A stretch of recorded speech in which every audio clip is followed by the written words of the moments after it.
लेकिन ऐसा दौर ना आ जाए कि दीन इलाही फिर से हिंदुस्तान के अंदर पैदा हो जाए। वो दौर आ चुका है मुझे लगता है। दीन इलाही फिर ऐसा मजबूरन जो तो अकबर ने जो है तो फिर एक उलमाओं की गलतियां की वजह से एक दीन नया दीन पैदा किया था, इख्तिलाफ की वजह से पैदा किया था, आपस में बैर की वजह से पैदा किया था। आज भी लगता है मुझे वो मैंने कमा कर जो तो आज इलेक्शन लड़ रहा हूँ। मेरी अदबन गुजारिश है तमाम औरंगाबाद की जनता से कि अब आने वाले 20 तारीख को 12 नंबर बटन दबाकर फुल तादाद से काम कीजिए। ये पाखंडी लोगों ने आपने जो है इनके साथ में गलत किया हुआ है, मुसलमानों के साथ में गलत किया हुआ है।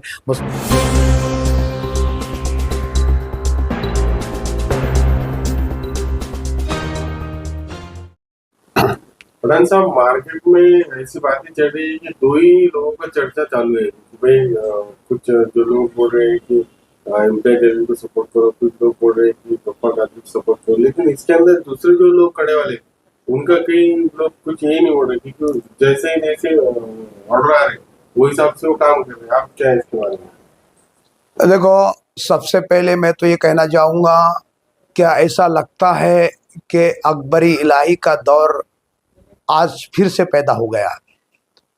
अकबरी इलाही का दौर आज ऐसा लग रहा है कि हिंदुस्तान के अंदर फिर से पैदा हो गया है। क्या कोई किसी की तायद कर रहा, कोई किसी की तायद कर रहा है, और तायद इसकी कर रहे हैं जो मुसलमानों के कभी भी इन्होंने रहबरगिरी नहीं करे, कभी मुसलमानों की तायद नहीं करे, कभी मुसलमानों की समस्या के अंदर इन्होंने कभी जस्तजू नहीं की, और कभी भी बढ़ चढ़ कर मुसलमानों के अंदर हिस्सा नहीं लिया, और कभी ग्राउंड लेवल में काम नहीं किया। सिर्फ वाह वाह, शोर शराबा और मस्ती आके जो लोगों के अंदर झगड़े करना। आप देखो, कल राम मंदिर के अंदर दो गटों के अंदर जो कुछ ऐसा मालूम पड़ा है मीडिया के माध्यम से कि दो आपस के अंदर टकराव पैदा हुआ 3 गुटों के अंदर। कोई गाली गलौज पे आ गया, कोई जो है तो शेर की तरह दहाड़ कर रहा है, कोई कह रहा है कि अब हम ऐसा कर देंगे, कोई कह रहा है ऐसा कर देंगे। तो जनता से भी और उलमाओं से भी मेरी एक अदबन गुजारिश है, क्या मैं नहीं चाहता किसी उलमाओं के बारे में किसी के अंदर बदगुमानी आए और इसका पूरे दुनिया के ऊपर इसका असर हो।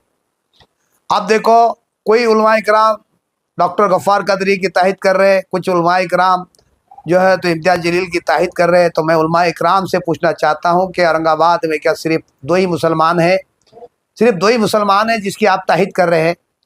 बाकी मुसलमान नहीं है, बाकी भी कैंडिडेट नहीं है, बाकी भी जिसने काम किया बुनियादी तौर पे ग्राउंड लेवल के ऊपर, और तमाम जो है तो 15 साल से इन्होंने मेहनत की और तमाम जो है तो काम किया। अब उनका नाम लेने से इतराज करते हैं, तो इसके पीछे क्या राज है? इसके पीछे क्या राज है बता नहीं सकते। ये एक ताहिद कर रहा, ये एक ताहिद इनकी कर रहे। तो मेरे को लगता है कि कुछ ना कुछ इसके पीछे बहुत बड़ा कुछ राज छुपा हुआ है। मैं नहीं चाहता कि मैं किसके बारे में आज तरह तरह के चौहरा पे बातें चल रही है कि भाई उलमाए किराम ये हो रहे, उलमाए किराम ये कर रहे, उलमाए किराम ये कर रहे। तो तमाम लोगों का उलमाओं से एतमाद भरोसा उड़ते चले जा रहा है। आज इसका असर पूरे महाराष्ट्र के ऊपर, पूरे हिंदुस्तान के ऊपर पहुंचेगा। एक उलमाओं की तायद पे, उलमाओं का तो मशवरा था, जब उलमाओं के कोई मानने को तैयार नहीं है और उनके बात पे कोई बिल्कुल आमादा नहीं है, तो कहीं बदगुमानी यहाँ पैदा हो रही है। तो सबसे मेरा एक मशवरा है, मेरा एक राय है कि सबसे आला दर्जा जब उलमाओं की बात उम्मत माने ना या कौम ना माने, तो बेहतर अमल वही होगा जो सबसे आला दर्जे का अमल है। अल्लाह के हुक्म को मानना होगा, अल्लाह जो चाहे वही होगा। अल्लाह, मैं एक मशवरा दे रहा हूँ, अल्लाह का हुक्म है, जब कौम मानने पर ना आए, इसके अब तो इख्तिलाफ करे, जो कोई एक दूसरे की राय मानने को तैयार ना हो, तो सबसे आला दर्जे का अमल है खुर्रा अंदाजी करना चाहिए। खुर्रा अंदाजी करना चाहिए। जब इख्तिलाफ पैदा होने लग जाए, जब मामला ऐसा लगे कि शर पैदा होने वाला है, ऐसा लगे कि माहौल खराब होने वाला है, तो इससे बेहतर अमल कोई नहीं हो सकता जो खुर्रा अंदाजी, जो अल्लाह का हुक्म है। हर आदमी अल्लाह का हुक्म को मानेगा, और जो नहीं मानेगा खुर्रा अंदाजी को, उसके जो तो इख्तिलाफ, उसके बायकाट किया जाए, चाहे वो बड़े तबके का रखने वाला हो या फिर छोटे तबके का रखने वाला हो। तो दर्जा तो आप तुम कह रहे ना, मैंने आज बात की कि अब ऊंचे दर्जे के लोग हैं, ये तो अल्लाह ही जानता है किसका अमल अच्छा होगा किसके किरदार अच्छे होंगे, कौन जन्नती है कौन जहन्नमी है, ये तो फैसला अल्लाह जानता है। तो आज मैंने बात किया कुछ उलमा किराम से कि वो आला दर्जे के लोग यानी आला ताकत रखने वाले लोग हैं, तो ये गलत फैसला है। तुम किसी की ताहिद नहीं कर सकते, जो जिसका ऊंची लेवल का जो तो उसकी तुम ताहिद कर रहे हो, इसके अंदर हम इतराज़ करते हैं और हम उलमाओं की बात पर इत्तेफाक नहीं रखते और इनकी बात पर जो तो हम आमादा नहीं है, हम इसको बायकाट करते हैं क्योंकि शर पैदा हो रहा है। तमाम मुसलमान अच्छे अच्छे काबिलियत रखने वाले भी इलेक्शन लड़ रहे हैं, हर चीज़ की सलाहियत रखते हैं, दीन के एतबार से भी सलाहियत रखते हैं, दुनिया के एतबार से भी अच्छी सलाहियत रखने वाले लोग सियासत में मौजूद है और अच्छी तालीम भी रखते हैं और इज़्ज़त करना भी जानते हैं और इज़्ज़त करते रहेंगे इंशाअल्लाह। उम्मीद है अल्लाह के ज़ात से अल्लाह कभी उलमाओं के बारे में हमारे दिल में बदगुमानी न लाए, मरते दम तक अल्लाह जो है तो हम तो अल्लाह से दुआ करते हैं क्योंकि आज ऐसा माहौल के अंदर तमाम तरह तरह की बातें शहर के अंदर, यार ये औरंगाबाद शहर से पूरे हिंदुस्तान के अंदर खलबली मची हुई है, पूरे हिंदुस्तान की नज़र सिर्फ औरंगाबाद की सियासत पर टिकी हुई है, तो इसके असरात बहुत गलत हो सकते हैं। एक उलमाओं के ऐलान की वजह से हो सकता है पूरी फिर से बीजेपी सत्ता में नहीं आ जाए और ये सेरा उलमाओं के सर पर लिखा जाए, ये सेरा उलमाओं के सर पर लिखा जाए और बीजेपी फिर से मार्केट में आएंगे तो फिर हर इंसान आपसे बदगुमानी करेगा। कोई शख्सियत, ये एक आला ऐलान उलमाओं ने किया था, इसकी वजह से बीजेपी सत्ता में आ गई, तो यकीन मानो यही हो सकता है। पूरा उलमाओं को बदला भी किसी हुआ कुछ नहीं मिलेगा। मैं चाहता हूँ किसी उलमाओं की बदगुमानी ना हो कि तमाम यहाँ के नारेगांव के कई लोगों ने भी जो तो ऐलान किया कि हम गफ्फार साहब की तायद करते हैं, कुछ लोगों ने कहा कि हम इम्तियाज़ जलील साहब की तायद करते हैं, कोई लोगों ने डॉक्टर गफ्फार अपने इम्तियाज़ जलील साहब के ऊपर हाथ उठाया। ये दुरुस्त नहीं है, ये बिल्कुल दुरुस्त नहीं है, सुधर जाओ, अभी भी वक्त है। लेकिन ऐसा दौर ना आ जाए कि दीनी इलाही फिर से हिंदुस्तान के अंदर पैदा हो जाए, वो दौर आ चुका है। मुझे लगता है दीनी इलाही फिर ऐसा मजबूरन जो तो अकबर ने जो है तो फिर एक उलमाओं की गलतियाँ की वजह से एक दीन नया दिन पैदा किया था, इख्तिलाफ की वजह से पैदा किया था, आपस में बैर की वजह से पैदा किया था। आज भी लगता है मुझे वो दौर आ चुका है।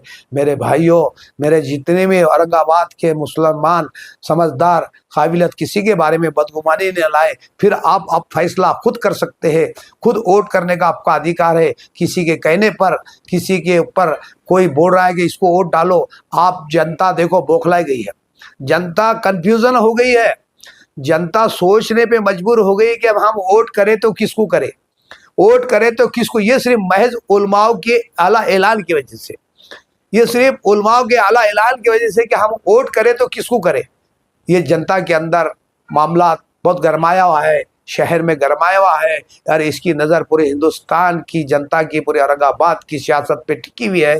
तो मेरा फिर जनता से एक अपील है, किसी की बात को ना मानते हुए, किसी के बिल्कुल उसके ऊपर नज़रअंदाज किया जाए और आप फैसला खुद ले सकते हैं वोट किसको देना है और किसको नहीं देना है। अभी जो फैसला किया गया उलमाओं ने वगैरह किया, बड़े उलमा भी थे अपने इधर के औरंगाबाद के उलमा थे, तो ये फैसला से आप काफी नाराज दिख रहे हैं। मैं नहीं, मैं अकेला नाराज ही नहीं हूँ, कई कैंडिडेट नाराज है, कई कैंडिडेट नाराज है। अब एक एक कैंडिडेट के पीछे 2-2, 5-5, 10-10 हज़ार लोग कार्यकर्ता काम कर रहे हैं।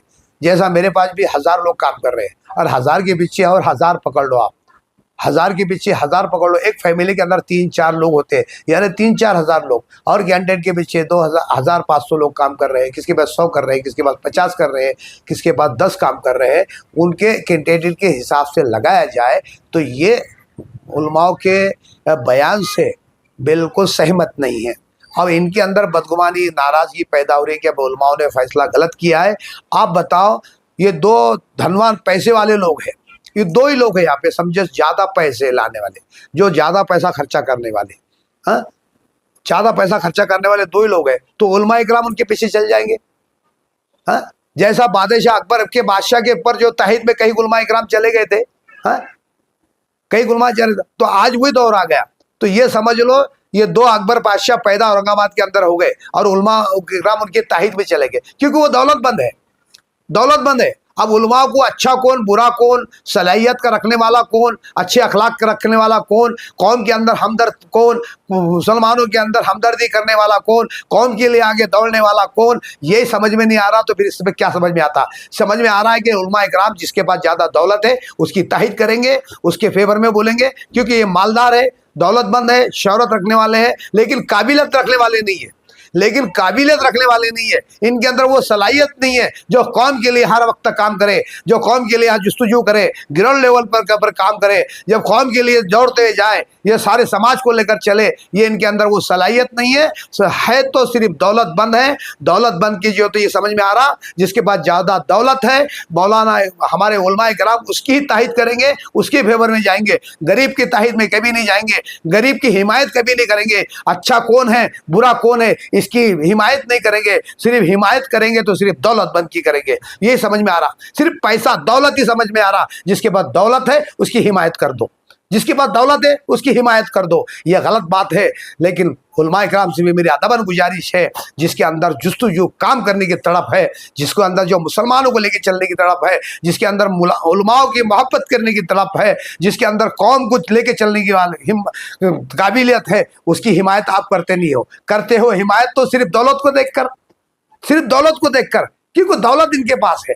ये जो भी चाहे तो किसी को भी खरीद सकते हैं, ये चाहे तो किसी को भी खरीद सकते हैं। तो मेरी अदबन गुजारिश है जनता से, फैसला खुद लो।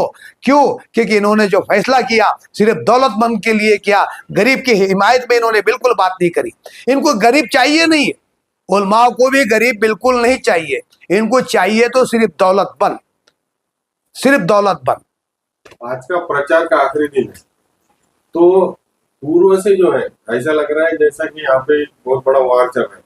कहीं भी हमने देखा, रात में भी कई फोटो में आप भिड़ने को आ गए थे, भिड़ गए थे, लेकिन भारत की पूरी नजर मेरे ख्याल से पूर्व में औरंगाबाद में ही है। तो आपको क्या लगता है कि ये आखिरी दिन में किस तरह से लड़त होने वाली है? ये प्रचार का आखिरी दिन है। देखो, मैं आखिरी में कहूँगा, अच्छी काबिलियत रखने वाले, तजुर्बेकार और पढ़े लिखे लोग, क्या जब भी अगर से वो आमदार, खासदार या मंत्री बनते हैं तो काबिल लोग को जो है तो अपने पीए बनाते हैं, और अपने साथ में 4 लोग पढ़े लिखे तजुर्बेकार लोग रखते हैं। और मैं समझूंगा ये आज की जो पार्टी के लोग हैं ये सिर्फ गुंडे पाड़ रहे हैं, ये सिर्फ गुंडे पाड़ रहे हैं। गुंडागिरी, गाली गलौज, बदतमीजी की जबान, गाली गलौज पर रोड पर आ रहे हैं, तो ये कहीं तक दुरुस्त नहीं है, अच्छी बात नहीं है। इसमें आवाम में इख्तिलाफ पैदा हो रहा, जनता बट रही है। तुम अगर से लड़ना है तो बेहतर अंदाज से लड़ाया जाए और इखलास से लड़ाया जाए, अपनी ताकत के एतबार से लड़ाया जाए। ये मेरा मशवरा है जनता से। क्यों? क्योंकि आज माहौल ख़राब हो चुका है। और आखिरी में मेरा एक इल्ज़ाम है कि आज मेरे पास वो लिस्ट है जो बीजेपी के जो दलाल बिके हुए हैं, जो बीजेपी के दलाल मार्केट में फिर रहे हैं, आज ये मस्ती आए हुए हैं। आज इन्होंने कसम खाकर कहना, वाकई में सच्चे मुसलमान होंगे, सच्चे मुसलमान होंगे कि कसम खाकर कहना इन्होंने कि ये बीजेपी के दलाल है या नहीं है। इन्होंने कसम खा लेना कि हम बीजेपी के दलाल नहीं है, अच्छे से अच्छी बड़ी कसम खा लेना, मैं नाम नहीं लूंगा, किसी कसम खाना है आप समझ लो। हाँ, इन्हों जो हाथ दलाली कर रहे, मैं तो एक गरीब शख्सियत है, बड़ी मेहनत से, बड़ी जद्दोजहद से पैसा जमा कर कर मैं इलेक्शन लड़ रहा हूँ। मेरे बच्चों की मेहनत का पैसा जमा कर कर मैं इलेक्शन लड़ रहा हूँ। मेरे बच्चों ने बड़ी मेहनत से पैसा जमा किया है, लेकिन आज उलमा इकराम सिर्फ ताहिद कर रहे थे, दौलतमंद की कर रहे हैं। मैंने बड़ी मुसीबत से कमा कर जो है तो आज मैं इलेक्शन लड़ रहा हूँ, लेकिन अल्लाह गवाह है इसके अंदर कि आज मैं कैसा कैसा इलेक्शन लड़ रहा हूँ। लेकिन आज उलमाओं ने भी जो तो पैसे वाले की ताहिद की, ये बहुत सरासर गलत है। ये मेरा इस्लाम है उलमा इकराम पर कि इन्होंने जो काम किया ये गलत किया, इसको इस्लाम इजाज़त नहीं देता, ये हमारा मज़हब इसकी इजाज़त नहीं देता। आज ऐसे हालात, माहौल बिगड़ चुका है। कल को बीजेपी सत्ता में आती है तो इसका ठेपरा सिर्फ उलमा इकराम के ऊपर रहेगा। मैं फिर दावे के साथ कह रहा हूँ, बड़ी मेहनत से मैंने कमा कर जो तो आज इलेक्शन लड़ रहा हूँ। मेरी अदबन गुजारिश है तमाम औरंगाबाद की जनता से कि अब आने वाले 20 तारीख को 12 नंबर बटन दबाकर फुल तादाद से काम कीजिए। ये पाखंडी लोगों ने आपने जो है इनके साथ में गलत किया हुआ है, मुसलमानों के साथ में गलत किया हुआ है, मुसलमानों के साथ में धोखाबाजी की है। ऐसे लोगों के अंदर बहकाव में ना आवे, क्योंकि डॉक्टर गफ्फार कादरी साहब भी जो है तो 12 साल तक एमआईएम के अंदर मौजूद थे, आज बाहर निकल चुके हैं। ये दोनों एक ही है, एक तट्टे बिट्टे के ये तो बिल्कुल वही लोग हैं जो आज अलहदा हो गए हैं। ये तो पहले एक थे, लेकिन जनता को आप समझने की ज़रूरत है आज कौन अच्छा कौन बुरा। जो कौम का हमदर्द है, मेरा एक जज्बा है कि कौम की खिदमत करूँ। आखिरी में मैं यही कहूँगा कि आने वाले 20 तारीख को जो है तो सिट्टे पर बटन दबाकर इंशाअल्लाह मुझे फुल तादाद में काम कीजिए। मैं वादा करता हूँ हर जगह आपके लिए मैं इंशाअल्लाह काम ज़रूर करूँगा।